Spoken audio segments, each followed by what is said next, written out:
بسم اللہ الرحمن الرحیم۔ کاغذ سے استنجا۔ بڑے شہروں میں کاغذ کا استنجا کے لیے استعمال بڑھتا جا رہا ہے۔ علماء نے اصولاً اس کو مکروہ قرار دیا ہے۔ کاغذ ایک گراں قدر چیز ہے جو علوم و فنون کی امین اور خود اسلام اور اس کی تعلیمات کے لیے بلند پایہ محافظ ہے۔ اس کی اس عظمت اور اہمیت کا تقاضا ہے کہ ایسے معمولی اور کمتر کاموں کے لیے اس کا استعمال نہ ہو اور اس کو نجاستوں میں ملوث ہونے سے بچایا جائے۔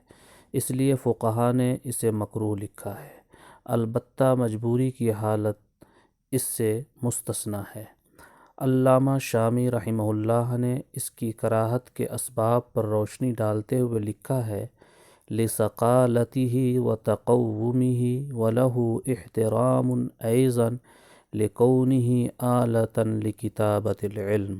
رد المحتار، جلد نمبر 1، صفحہ نمبر 315۔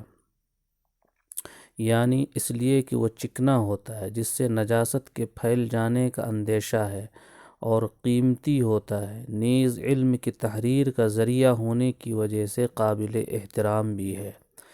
اس کی تائید ان فقہا کے اقوال سے بھی ہوتی ہے جو مطلق کاغذ کے اس مقصد کے لیے استعمال کو مکروہ نہیں کہتے، بلکہ ایسے کاغذ کے استعمال سے منع کرتے ہیں جس میں حدیث و فقہ سے متعلق کچھ لکھا ہوا ہو۔ مشہور فقیہ ابن قدامہ کا بیان ہے، وَلَا يَجُوزُ الِاسْتِنْجَاءُ بِمَا لَهُ حُرْمَةٌ كَشَيْءٍ كُتِبَ فِيهِ فِقْهٌ أَوْ حَدِيثٌ۔ المغنی۔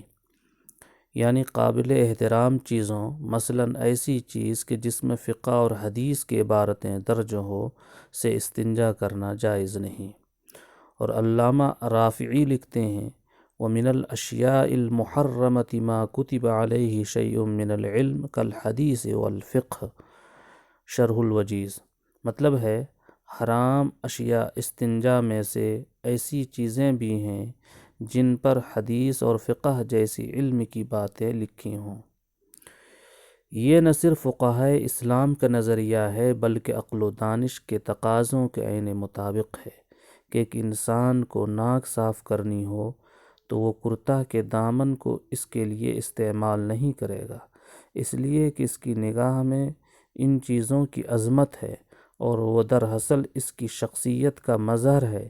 اسی طرح کاغذ علوم انسانی کے لیے پیرہن اور اس کے لیے نشان عظمت کی حیثیت رکھتا ہے، اس لیے اس کا یہ احترام ہونا ہی چاہیے۔ ہاں، ایسے کاغذ جو خاص اسی مقصد کے لیے تیار کیے جاتے ہیں اور اس قابل نہیں کہ ان پر لکھا جائے، ان کے استعمال میں کوئی حرج نہیں۔